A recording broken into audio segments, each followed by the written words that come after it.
Hello दोस्तों, welcome to my YouTube channel Sanjay rider Badugarh. तो दोस्तों अभी हमें फुल बंगस मेट्रो स्टेशन पे और आज एक मीटअप है हमारा। इसमें से बहुत सारे नए साथी है और एक हमारा पुराना साथी है विकास। मॉर्निंग में बात हुई विकास से और अभी चलते हैं और मिलते हैं, देखते हैं क्या प्रोग्राम है आज का। तो दोस्तों आज एक हेरिटेज प्लेसेस है जो उनका वॉक अराउंड होने वाला है और पहली बार आया हूँ इस मीटअप में। तो चलिए चलते हैं, क्योंकि हमें तो पीछे पीछे रहना पड़ेगा एकदम, क्योंकि कौन कौन से जगह हैं जो हेरिटेज प्लेसेस हैं वहाँ पे जाना है। तो चलिए चलते हैं। फ़िलहाल बर्फ़ खाने के पास पहुँच चुके हैं और चलते हैं धीरे धीरे। 5 से 6 किलोमीटर का वॉक होगा ये बर्फ खाना है। तो पीछे जो है ये यहाँ पर खाली स्टोर होती थी, अभी बनने लगी। तो ये बर्फ़ खाना है, पहले यहाँ पे स्टोर होती थी पर अभी यहाँ पे बर्फ़ बनती भी है। तो लो जी, पहले पॉइंट पे आ चुके हैं अभी, म्यूटिन मेमोरियल। तो चलिए चलते हैं और दिखाते हैं आपको म्यूटिन मेमोरियल। धीरे धीरे साथी इकट्ठा हो रहे हैं।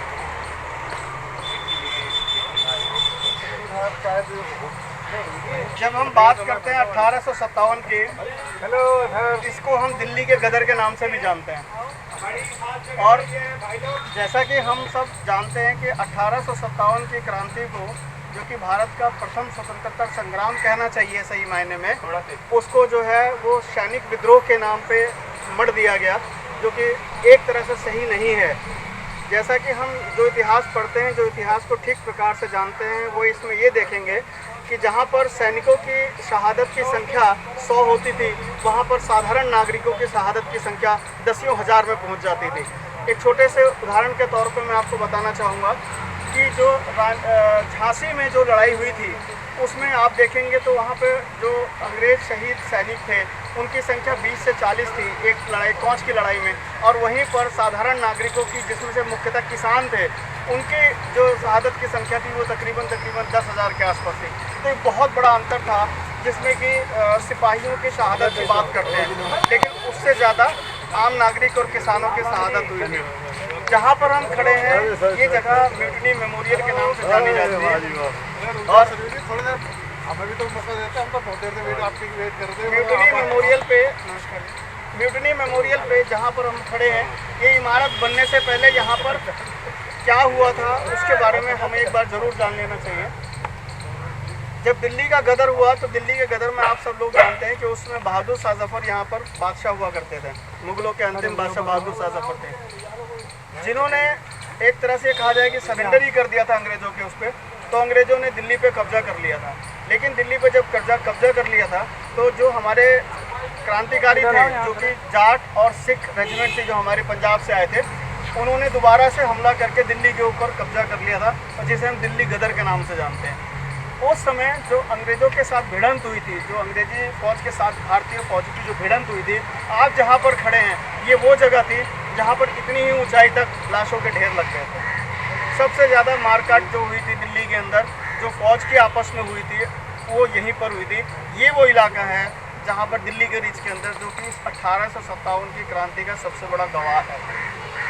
जब अंग्रेज़ों ने दूसरी बार जब दिल्ली पर उन्होंने कब्जा किया, और दिल्ली पर जब उन्होंने कब्जा कर लिया, तो उनकी कुछ इन्फेंट्रीज, कुछ बटालियंस, जो कि देसी और विदेशी बटालियनों को मिला करके बनाई गई थी, जिसमें नेटिव इन्फेंट्री थी, ठीक है, घुड़सवार सेना थी, पैदल सेना थी, उनमें जो अंग्रेज अधिकारी शहीद हुए थे, उनकी शहादत को ध्यान में रखते हुए एक म्यूटिनी मेमोरियल यहाँ पर ये स्थापित किया गया, चर्चनुमा। और क्योंकि ब्रिटिश स्थापत्य कला है, तो उन्होंने अपने चर्च को स्थान दे करके और यहाँ पर उनकी याद में बना दिया गया। परंतु जब देश आज़ाद हुआ और हमारा देश जब पूर्ण रूप से सक्षम हुआ कि अपने क्रांतिकारियों को याद करेंगे उन्हीं के उसमें, तब म्यूटिनी मेमोरियल से उसका नाम बदल करके फतेहगढ़ साहब, ये फतेहगढ़ रख दिया गया। तो ये तब इसका नाम जो है बदलकर फतेहगढ़ हुआ। तो 1857 की क्रांति के सीरीज़ में आज हम इस हेरिटेज वॉक पे आए हैं, जिसका पहला पड़ाव जो है ये म्यूटिनी मेमोरियल है। तो मैं दिल्ली एनसीआर के आए हुए सभी लोगों का स्वागत करता हूँ, जिन्होंने अपना कीमती समय निकालकर। चलते हैं ऊपर और देखते हैं इस हेरिटेज जो इमारत है, इसको, ये फतेहगढ़ है। अभी नाम चेंजेस हुए थे कुछ, जो सर थे उन्होंने बताया जानकारी। तो चलिए चलते हैं।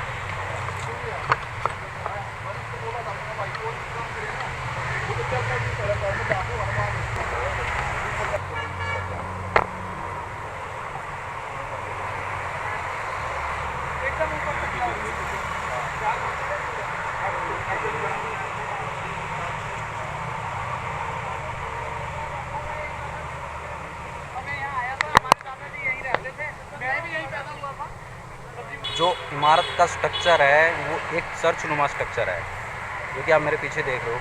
चर्चनुमा स्ट्रक्चर है इसका, और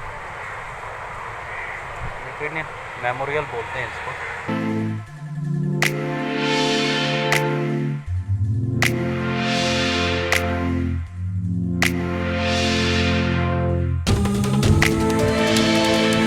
तो दोस्तों अभी पहुँचे हैं अशोका पिलर, जस्ट 501 मीटर आगे है मेमोरियल से। चलिए आपको दिखाता हूँ अशोका पिलर।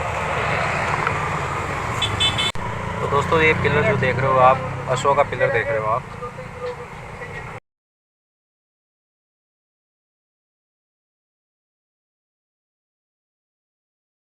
तो बावरी फ़िलहाल बंद है, तो देखते हैं कितना क्या देख पाता है यहाँ से।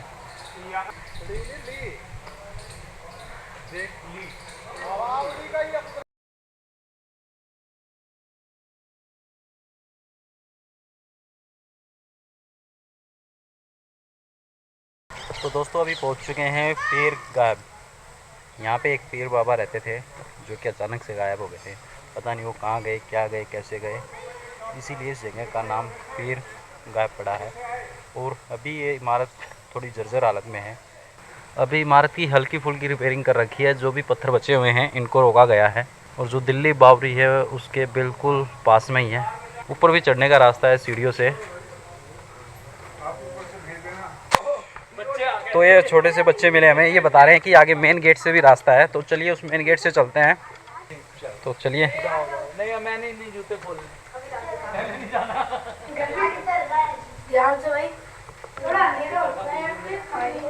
चलना जरा, आप थर्सडे को आते हैं, वेडनेसडे को इधर बाबा भी बैठते हैं। ओके। वो दरगाह करते हैं और इधर सब होते हैं। तो काफ़ी अंधेरा है और काफ़ी छोटी सी जगह है। और यहाँ पे ये है कि रास्ता दिखाओ। उस दिन रात को यहाँ पे सोए थे और उधर सो के ना फिर वो गायब हो गए थे सुबह। तो ये वहाँ पे थे जहाँ पे सोए थे। तो यहाँ पे है जो पीर बाबा जी सोए हुए थे, और यहीं से वो लास्ट बार गायब हुए हैं पीर बाबा जी। तो यही है उस जगह स्थान। काफ़ी हाइट पे आ चुके हैं अभी, चढ़ के छोटी छोटी सीढ़ियाँ थी काफ़ी। और ये है, बताओ कैसा लग रहा है? बहुत बढ़िया लग रहा है। काफ़ी साथी आए हुए हैं यहाँ पे।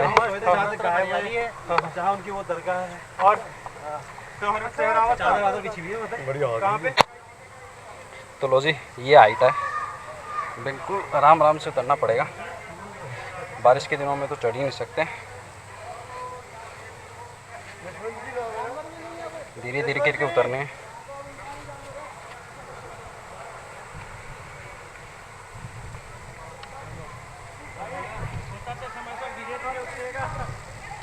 रास्ता ये भी है, ये पीछे से है। तो चलिए चलते हैं दोस्तों और अगला पॉइंट कवर करते हैं।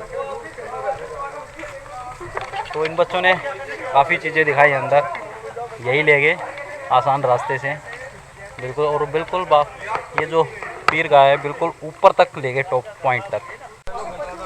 चलो जी दोस्तों अभी पहुंच चुके हैं एक पार्क के अंदर। यहाँ पे लंच है वो करेंगे। तो दोस्तों यहाँ पे लंच सर्व हो रहा है अभी। पधारो हमारे देश परंपरा के वाहक हैं। तो दोस्तों लो जी, सभी हल्का फुल्का लंच करने हैं अभी, और घर का ही स्वादिष्ट खाना है ये। तो चलिए दोस्तों करते हैं लंच थोड़ा सा। तो मैं प्रकाश मिश्रा अभी चौक बुर्जा नाम की इमारत पे हैं। यहाँ पे हमने पार्टी की। नीरज जालान भाई साहब ने बहुत बढ़िया होस्ट किया और बड़ा ही सात्विक भोजन, गुलाब जामुन के साथ, और चावल दाल सब्जी और एक कढ़ी, और मतलब सारा माल था। बहुत मज़ा आया पिकनिक में। तो मतलब हाई पॉइंट यही रहा आज की उसका। ये भी पॉइंट रहा, और बाकी हमने आज हेरिटेज वॉक किया जो आपके सौजन्य से ये तय किया गया था। तो हम इसमें आए और नई नई जगहों को देखा। दिल्ली में रह के भी हम इन इतनी खास जगहों से अभी तक रूबरू नहीं हो पाए थे, और ये अवसर देने के लिए आपका बहुत बहुत धन्यवाद। Thank you thank you. मैं राजीव कुमार, मेरा जन्म स्थान भी दिल्ली है और सदा दिल्ली में ही रहा हूँ, यही पला बड़ा। सरयू जी का फोन आया अचानक से कि भाई हेरिटेज वॉक करते हैं। पिछली बार भी इन्होंने ऐसा ही कुछ वादा किया था, तो फिर दिमाग में आया कि चलो हम भी दिल्ली देखें। यहाँ से हज़ारों बार निकलना होता है, हज़ारों बार इससे सामने से निकले, पर कभी पता नहीं था कि ये भी चीज़ें यहाँ पे हैं और इनका ये महत्व है। तो आज बड़ा अच्छा लगा, आप लोगों से सबसे मिले, घुमटोड़ों से मिलने का एक अलग ही आनंद होता है। उनके विचार जान के बड़ा अच्छा लगता है। कोई कहता है मैं वहाँ गया, कोई कहता है मैं वहाँ गया, तो लगता है मन में कि भाई हमें भी जाना चाहिए, हमें भी घूमना चाहिए। तो बड़ा अच्छा लगा जी। नमस्कार जी, मेरा नाम है विकास, मैं बहादुरगढ़ हरियाणा से हूँ और आज यहाँ पे मिलने आया था। मीटअप था, बहुत अच्छा मीटअप रहा, बहुत अच्छा मीटअप रहा, बहुत अच्छा मीटअप रहा। अभी हम 15 से 16 बंदे थे, तो लगभग हमें 1.5 से 2 घंटा हो गए घूमते घूमते। अभी यहाँ पे सर ने खाना खिलवाया है, तो खाने के बाद एक पॉइंट और है, वहाँ से हम फिर सभी अलग अलग हो जाएंगे। तो बहुत अच्छा मिलन रहा। महीने 2 महीने में जो मिलन होता है बहुत अच्छा रहता है, जिससे एक दूसरे से बढ़िया मिल पाते हैं। फेसबुक पे इतनी बात नहीं हो पाती, तो हम सामने आके बात करते हैं। नमस्कार सर, मेरा नाम यशवंत, मैं सागरपुर दिल्ली से, और आज यहाँ इस मीट में आया था। आकर काफ़ी अच्छा लगा, काफ़ी लोगों से मिलना हुआ, कुछ पुराने कुछ नए, और काफ़ी अच्छा लगा। नई नई जगह देखने को मिली। बिल्कुल, मैं साइकिल से आया हूँ और हरियाणा के फरीदाबाद से आया हूँ। बेसिकली मैं राजस्थान से रहने वाला हूँ, राजस्थान के सीकर ज़िला है मेरा, और नीमका थाना के पास एक गांव है मेरा। तो यहाँ आपको आज की इस हेरिटेज वॉक में शामिल होना, ये शामिल होने का निमंत्रण आपकी तरफ से मिला था हमारे को ग्रुप में, व्हाट्सएप ग्रुप में भी मिला और फेसबुक ग्रुप में भी मिला।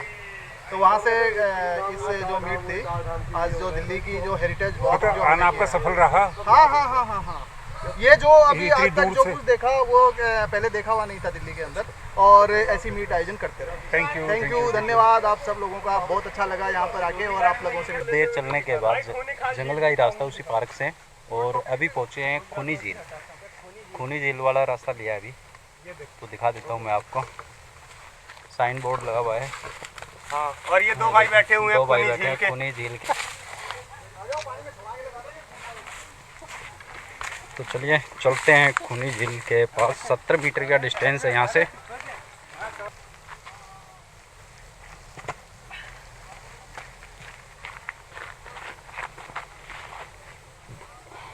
तो लो जी, थोड़ा सा डिस्टेंस रह चुका है खूनी झील। कृपया झील में ना जाए, झील गहरी है। झील को साफ रखने में सहयोग करें, प्लास्टिक बोतल अन्य कूड़ा करकट ना डालें यहाँ पे। तो चलिए चलते हैं। बढ़िया लगा यार, पन्नी वन्नी उसमें बैठे थे। तो ये देखिए दोस्तों, खूनी झील, काफ़ी गहरी झील है ये। पिटनी मेमोरियल है वो। वहाँ से जब ये भागे अंग्रेज औरतें और बच्चे, क्योंकि इनका जमावड़ा था यहाँ पे, नेटिव इन्फेंट्री 14 नंबर यहाँ पर थी, उसकी छावनी थी यहाँ पर, टेंट वगैरह उसी के यहीं पर उसके टेंट वगैरह लगा करते थे, क्योंकि वो ऊंचाई पे थे और यहाँ से सिग्नलिंग करना बहुत आसान था। अगर आप इस ऊंचाई पे खड़े होकर देखेंगे तो यहाँ से आपको भूली भटियारी का महल दिखता है, और भी बहुत दूर तक आपकी नज़र जाती है, और काफ़ी दूर का इलाका आप यहाँ से ऑब्जर्वेशन में रख सकते हैं। यहाँ पर एक सिग्नलिंग पॉइंट हुआ करता था 14 नेटिव इन्फेंट्री का, जो कि दिल्ली फील्ड फोर्स का एक बहुत महत्वपूर्ण हिस्सा थी। तो वहाँ पर जब विद्रोहियों ने, या यूँ कही जाए कि हमारे स्वतंत्रता संग्राम के सिपाहियों ने जब वहाँ पर धावा बोला, तब इस इलाके में जितने अंग्रेज सिपाही अफसर मिले उन सबको मार काट करके वहीं ढेर लगा दिया।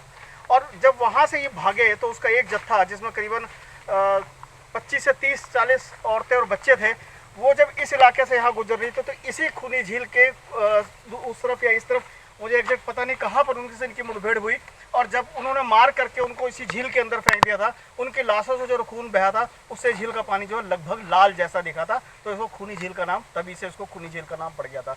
उसके बाद जो परिवार यहाँ से बचे थे वो किसी तरह भागते भगाते फ्लैगस्टाफ क्वार्टर तक पहुँचे। फ्लैगस्टाफ क्वार्टर बेसिकली एक टेलीग्राफ हाउस हुआ करता था, और वहाँ पर से टेलीग्राफ के मैसेजेस भेजे और रिसीव किए जाते थे। और इसका सेंटर पॉइंट नेक्स्ट था जीपीओ, जहाँ पर बैटरी हुआ करती थी, आर्टिलरी बैटरी जिसको हम बोलते हैं। तो उस आर्टिलरी बैटरी का वो बैटरी सेक्शन था, मैगजीन जिसको कहा जाता है, उस मैगजीन के अंदर गोला बारूद था, जिसे कि 1857 में अंग्रेजों ने इस डर से कि वो भारतीय सैनिकों के हाथ में न पड़ जाए, उसको खुद से आग लगा के आधी रात को उसको उड़ा दिया था। तो वहाँ पर जब ये फ्लैगस्टाफ टावर पे जब ये परिवार और ये बच्चे पहुँचे अंग्रेजों के, वहाँ पर भारतीय सैनिकों से इनकी बहुत भिड़ंत हुई और उस भिड़ंत का नतीजा रहा कि वहाँ पर कोई भी औरत बच्चे कोई भी बचा नहीं। जितने लोग फ्लैगस्टाफ क्वार्टर की बिल्डिंग के अंदर थे, उनको लकड़ी और ये सब भूस वगैरह डाल करके उनको वहीं अंदर जिंदा जला दिया गया था।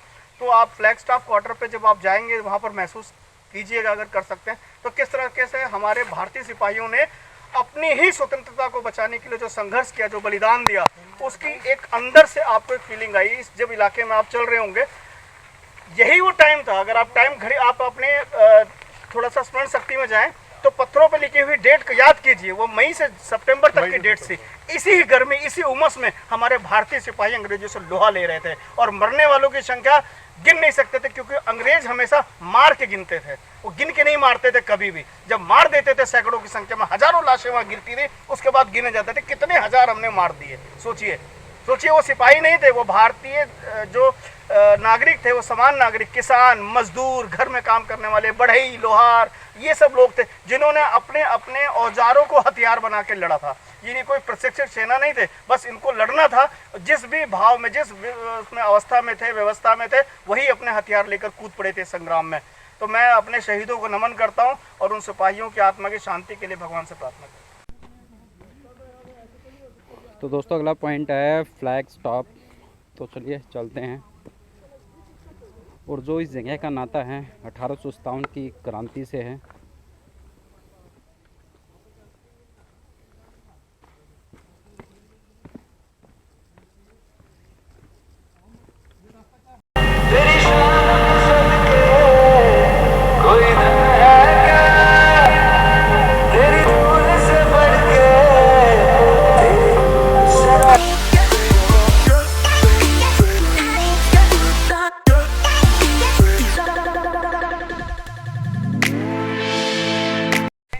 तो दोस्तों जो सामने ये एक इमारत देख रहे हो आप, ये फ्लैग स्टॉप है। और जो इसकी जानकारी है हमारे साथ ही है जो सरजू मिश्रा जी, वो देंगे, जो कि ये पीछे से आ रहे हैं। तो दोस्तों अभी हमारे जो पीछे आप देख रहे हो सरजू मिश्रा जी है, वो बताएंगे जो इस फ्लैग स्टॉप पॉइंट है इसके बारे में। तो चलिए, तो सरजू मिश्रा जी बताइए इसके बारे में। जितना पसीना हम यहाँ पर सुखाने के लिए खड़े हैं, इतना पसीना तो हमारे सिपाहियों को यहाँ तलवार चलाने पे आया। इतना पसीना तो इनको अपनी शादी में भी नहीं आया। 1857 की जो क्रांति हुई थी, उसमें जितना तो पसीना नहीं बहा था, उससे ज्यादा तो खून बहा था। थोड़ा माइक पे। और ये खून बहा था उन स्वतंत्रता सेनानियों का जिन्होंने कभी जिंदगी में हथियार नहीं उठाया था, लेकिन जब देश की स्वतंत्रता की बात आई तो उन्होंने अपनी दरातियों को पिघला करके तलवारें बना दी। वाह! इसके हाथ में जो आया, तलवारें, कटारें, दरातियां, घरों में काम आने वाले चक्कू छुरियां, इन चीज़ों को हथियार बना करके उन्होंने अपनी स्वतंत्रता संग्राम की लड़ाई लड़ी, जिसे ये लोग सैनिकों का विद्रोह कहते हैं। ये सैनिकों का विद्रोह नहीं है मेरे दोस्त, ये उस समय की स्वाधीनता की जो आग उबल रही थी हमारे सीनों में, उसका ये आप जो प्रकट रूप देख रहे थे 1857 की क्रांति के रूप में।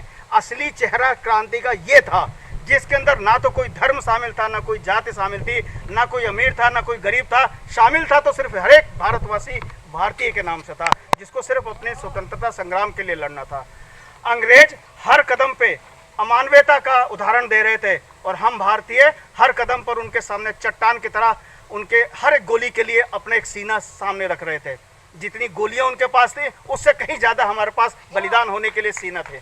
हर सीने के ऊपर इतनी गोलियां आई थी कि जिनकी गिनती करना शायद ब्रिटिश सरकार की महारानी के लिए भी उस समय पॉसिबल नहीं था। अंग्रेज जो ऑर्डर उनका मानते थे कि हमें इस तरह से करना है, भारतीय कहते थे नहीं, हमें अपनी स्वतंत्रता के लिए जो भी कुर्बान करना पड़े उससे कुर्बान करेंगे। मेरे पीठ के पीछे जो आप ये गोलाकार बिल्डिंग देख रहे हैं, इस इमारत का नाम है फ्लैग स्टाफ। ये 1857 के उन चुनिंदा निशानों में से है जिसे कि हमें अपने जो हमारे शहीद स्वतंत्रता सेनानी थे उनके स्मारक के रूप में देखा जा सकता है। दरअसल इस रिज के ऊपर सबसे ऊंचा स्थान यही है और इस फ्लैग स्टाफ टावर को जो है हम सिग्नलिंग टावर के रूप में बेसिकली इस्तेमाल किया करते थे 1857 में, जो कि दिल्ली फील्ड स्टाफ और फील्ड फोर्स और नेटिव इन्फेंट्री के द्वारा ये बनाया गया था, इस्तेमाल किया जाता था। जब दूसरी बार दिल्ली के ऊपर भारतीय स्वतंत्रता संग्राम सेनानियों ने जब कब्जा किया, इसको विजय प्राप्त करी, तो जो अंग्रेज फैमिली, क्योंकि ये पूरा कंटोनमेंट था, पूरी छावनी थी और ये इसकी एंट्रेंस थी, यहीं से सारी के सारी नफरी जो है, सारी सैनिक जो छावनी के अंदर प्रवेश द्वार था। क्योंकि आप अगर नक्शे के ऊपर देखेंगे तो यहाँ की एग्जिट और सिविल लाइन की एंट्री और आगे तक का किंग्सवे कैंप, ये पूरा एक सिंगल रूट हुआ करता था। यहाँ से निकल के आगे को जाना और वहाँ से सारी की सारी छावनी से यहाँ पर एंट्रेंस एकत्रित होती थी और इसके बाद यहीं से सारी के सारी जो मूवमेंट्स होती थी वो कंट्रोल होती थी और आगे इनको लड़ना होता था। उस तरफ जो कश्मीरी गेट का दरवाजा है, पुरानी दिल्ली है और लाल किला है, तो वहाँ पर जो भी फौज यहाँ से मूवमेंट करके जाती थी उनकी फॉर्मेशन यहीं से डिसाइड होती थी, यही सारी फॉर्मेशन बनती थी और यहाँ से आगे का जो है अटैक और मार्च और जो भी चार्ज किया जाता था वो यहीं से किया जाता था। तो ये इमारत आज जो आपको छोटी दिख रही है, दरअसल ये एक बचा हुआ रूप है। इसके आसपास यहाँ पर काफ़ी बड़ी एक पूरी आप देखेंगे जब पुरानी हिस्ट्री के बुक्स के अंदर, तो एक छावनी की पूरी मतलब बसावट थी यहाँ पर, तो सेंटर के अंदर ये था। तो जब मारकाट स्टार्ट हुई और जो संघर्ष शुरू हुआ, तो जैसे कि मैंने आपको पहले ही बताया था कि जहाँ पर म्यूटनी मेमोरियल है, वहाँ से जो लोग अंग्रेज परिवार जो यहाँ थे वो भगे जब, तो उनमें से काफ़ी हद तक की जो मतलब संग्राम में जो मौत हुई वो खूनी झील के पास हुई, उसमें काफ़ी लोग मारे गए। जो बचे खुचे लोग इस फ्लैग स्टाफ तक पहुँचे, तो ये अंदर जो छुप गए थे इमारतों के अंदर, आप उस मंजर को सोचिए कि जब अंदर इनके सारे परिवार, बच्चे, औरतें, जो भी अंग्रेज अधिकारी अफसर उनके परिवार के बच्चे थे, स्वतंत्रता संग्राम के सैनिकों ने पूरा का पूरा बदला अपने भाइयों की शहादत का लिया और इनको लकड़ियों से ढक करके और उसके अंदर आग लगा दी गई। जितने लोग के अंदर जलकर भस्म हो गए, उनकी अंतिम क्रिया यही उन्होंने कर दी। तो बदला उन्होंने पूरी तरीके से लेने की कोशिश की, लेकिन जैसा कि मैं आप हमेशा कहता आ रहा हूँ कि अंग्रेजों ने कभी भी गिन के नहीं मारा, वो हमेशा मार के गिनते थे कि आज हमने 250 मार दिए, यहाँ पे हमने 200 को लटका दिया। क्योंकि न्याय के नाम पे सिर्फ उनको एक चीज़ आती थी, इन्होंने ब्रिटिश का साथ दिया या नहीं, और नहीं दिया तो इसको भी वो लोग विद्रोहियों के सहयोग में गिनते थे और सजा इनके पास सिर्फ एक थी, लटकाओ लटकाओ लटकाओ। अभी आप पढ़ेंगे 1857 की क्रांति, रानी लक्ष्मीबाई के बारे में भी जो पुस्तक बड़ी चर्चित है, उसमें भी एक ही शब्द जो बार बार अंग्रेजों के विरुद्ध में रहा जाता है कि इनके न्याय और इनके जो निर्णय थे उसके अंतिम शब्द में यही निकलता था कि लटकाओ लटकाओ लटकाओ। यानी कि बस इनके लिए एक ही सजा है कि या तो तुम अंग्रेजों का साथ दो, नहीं तो भैया इनको फांसी पर लटकाओ। तो आज फ्लैग स्टाफ टावर पे हमारी ये जो दिल्ली एनसीआर के घुमक्कड़ों के जो पदार्पण यहाँ पर हुआ है, ये उन शहीदों को श्रद्धांजलि देने के लिए 1857 के, जिन्होंने हमारे देश को स्वतंत्र कराने में जो सहयोग दिया है उसके लिए है। तो मैं आप सभी घुमक्कड़ी भाइयों का बहुत बहुत धन्यवाद करता हूँ कि आप सबके आने की वजह से जो है हमारे शहीदों को सम्मान मिल रहा है और हम उनको आज याद कर रहे हैं। नाम हम भूल जाते हैं, हमें सिर्फ लीडर्स के नाम याद रह जाते हैं। उदाहरण के लिए जब हम झांसी की रानी की बात करते हैं तो हम काशी को, सुंदर को, मुंदर को और झलकारी बाई को भूल जाते हैं, सिर्फ रानी लक्ष्मी को याद करते हैं। दिल्ली की बात करते हैं तो सिर्फ बहादुर शाह जफर याद रह जाते हैं, हम नाहर सिंह को भूल जाते हैं, हम और बाकी जो हमारे स्वतंत्रता सेनानी उनको भूल जाते हैं। अंग्रेज अधिकारियों को बात करते हैं तो एक दो गिनती के अंग्रेज अधिकारी याद रह जाते हैं। और निकलसन जिसने इसको लीड किया था और निकलसन की आखिरी सांस भी इसी दिल्ली के अंदर निकली थी, उसकी भी मौत यही हमारे स्वतंत्रता सेनानियों के द्वारा हुई थी। तो हमें एक ही दो लीडर्स के नाम याद रह जाते हैं और उन सैकड़ों, हजारों, लाखों स्वतंत्रता सेनानियों के नाम याद नहीं रहते। आज हम गुमनाम और अनजान अपने उन स्वतंत्रता सेनानियों को भी श्रद्धांजलि देना चाहेंगे, उनको याद करना चाहेंगे कि उनकी जान की कीमत आज हम लोग आज़ादी के रूप में इस देश में जो सांस ले रहे हैं, हमारी एक एक सांस उनके कर्जदार है और ये हम उसका कर्जा केवल उनको याद करके, उनको नमन करके और उनकी आत्मा को शांति की प्रार्थना करके ही कर सकते हैं। और हम सभी घुमक्कड़ी भाई एक बार जोर से बोलेंगे, भारत माता की जय, भारत माता की जय, भारत माता की जय, जय हिंद, वंदे मातरम, वंदे मातरम। अब ये देखिए सभा समाप्त की जाती है। आज का पूरा दिन 1857 के क्रांति तो दोस्तों, जैसा कि सरजू जी ने बताया, ये था इसका हिस्ट्री। तो अभी आज का जो वक्त होना था या जो भी हमें चीज़ें देखनी थी वो कंप्लीट हो चुकी है। तो अभी निकलते हैं घर की तरफ।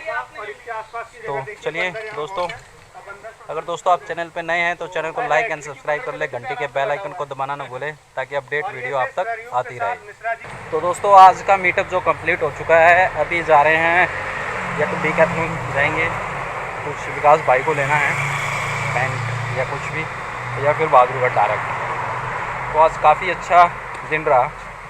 एक हेरिटेज जो इमारतें थी उनका भ्रमण किया, काफ़ी अच्छे लगे, उनके बारे में कुछ जानकारी भी दी सरजू मिश्रा जी ने। बहुत ही अच्छा लगा कुल मिला के।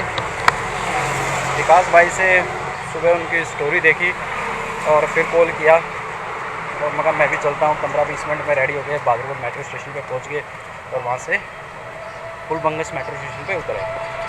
तो चलिए अभी चलते हैं। ओके, तो दोस्तों अगर चैनल पे नए हैं तो चैनल को लाइक एंड सब्सक्राइब कर ले, घंटे के बेल आइकन को दबाना ना भूलें ताकि अपडेट वीडियो आप तक आती रहे।